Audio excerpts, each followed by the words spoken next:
Hi hello ಎಲ್ಲರಿಗೂ ನಮಸ್ಕಾರ. Welcome to my simple life YouTube channel. ನಾನು ನಿಮ್ಮ ಸಿಂಪಲ್ ಹುಡುಗಿ. ನಾನು ಈ ವಿಡಿಯೋದಲ್ಲಿ ಹೀರೆಕಾಯಿ ಗೊಜ್ಜು ಹೇಗೆ ಮಾಡೋದು ಅನ್ನೋದನ್ನು ತಿಳಿಸ್ಕೊಡ್ತಾ ಇದ್ದೀನಿ. ನನ್ನ ಶೈಲಿಯಲ್ಲಿ ನಾನು ಹೀರೆಕಾಯಿ ಗೊಜ್ಜನ್ನು ಹೇಗೆ ಮಾಡೋದು ಅನ್ನೋದನ್ನು ತಿಳಿಸ್ಕೊಡ್ತಾ ಇದ್ದೀನಿ. ಈ ಗೊಜ್ಜು ಚಪಾತಿಗೆ, ದೋಸೆಗೆ, ಪೂರಿಗೆ ಎಲ್ಲದಕ್ಕೂ ತುಂಬ ಚೆನ್ನಾಗಿರುತ್ತೆ.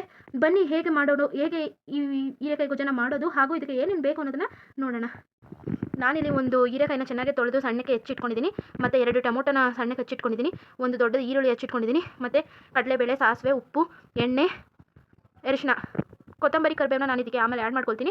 ಬನ್ನಿ ಮಾಡೋದು ಹೇಗೆ ಅಂತ ನೋಡೋಣ. ಒಲೆ ಮೇಲೆ ಬಾಣಲೆಯನ್ನು ಇಟ್ಕೊಂಡು ಸ್ವಲ್ಪ ಎಣ್ಣೆ ಹಾಕ್ಕೊಂಡಿದ್ದೀನಿ.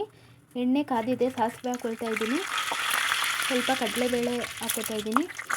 ಇವೆರಡು ಚೆನ್ನಾಗಿ ಎಣ್ಣೆಯಲ್ಲಿ ಬೆಂದ ನಂತರ ಇದಕ್ಕೆ ಈರುಳ್ಳಿನ ಹಾಕ್ಕೊಳ್ತಾ ಇದ್ದೀನಿ. ಈರುಳ್ಳಿನ ಎಣ್ಣೆಯಲ್ಲಿ ಹಾಕಿ ಬಿಡ್ತಾ ಇದ್ದೀನಿ. ಅದು ಎಣ್ಣೆಯಲ್ಲಿ ಚೆನ್ನಾಗಿ ಫ್ರೈ ಆಗೋಕ್ಕೆ ಬಿಡಬೇಕು. ಸ್ವಲ್ಪ ಗೋಲ್ಡ್ ಕಲರ್ ಬರೋ ತನಕ ಅದನ್ನು ಎಣ್ಣೆಯಲ್ಲಿ ಬೇಯಕ್ಕೆ ಬಿಡಬೇಕು. ಅದನ್ನು ಒಂದೆರಡು ಸಲ ಕೈ ಆಡಿದ್ರೆ ಚೆನ್ನಾಗೇ ಎಣ್ಣೆ ಬಿಟ್ಕೊಳ್ತಾ ಇದೆ ನೋಡಿ. ಅಲ್ಲಿ ಈರುಳ್ಳಿ ಚೆನ್ನಾಗಿ ಬೆಂದಷ್ಟು ಯಾವುದೇ ಅಡುಗೆ ಆದರೂ ತುಂಬ ಚೆನ್ನಾಗಿರುತ್ತೆ. ಅದಕ್ಕೆ ಏನು ಕಟ್ ಮಾಡಿ ಇಟ್ಕೊಂಡಿದ್ದೇನಲ್ಲ ಹೀರೆಕಾಯಿನ ಹಾಕ್ಕೊಳ್ತಾ ಇದ್ದೀನಿ. ಅದನ್ನು ಸಣ್ಣಕ್ಕೆ ತೊಳೆದು ಎತ್ಕೊಂಡಿದ್ದೆ. ಅದನ್ನು ಚೆನ್ನಾಗಿ ಮಿಕ್ಸ್ ಮಾಡ್ಕೊಳ್ಳೋಣ. ಈಗ ಈರುಳ್ಳಿ, ಕಡಲೆಬೇಳೆ, ಸಾಸಿವೆ, ಎಣ್ಣೆ ಜೊತೆಲಿ ಅದನ್ನು ಒಂದು 5 ನಿಮಿಷ ಎಣ್ಣೆಯಲ್ಲಿ ಚೆನ್ನಾಗಿ ಫ್ರೈ ಮಾಡೋಣ. ಹೀರೆಕಾಯಿ ತುಂಬ ಎಳೆ ಆಗಿರೋದ್ರಿಂದ ಅದು ಒಗ್ಗರಣೆಯಲ್ಲೇ ಚೆನ್ನಾಗಿ ಬೆಂದು ಹೋಗುತ್ತೆ.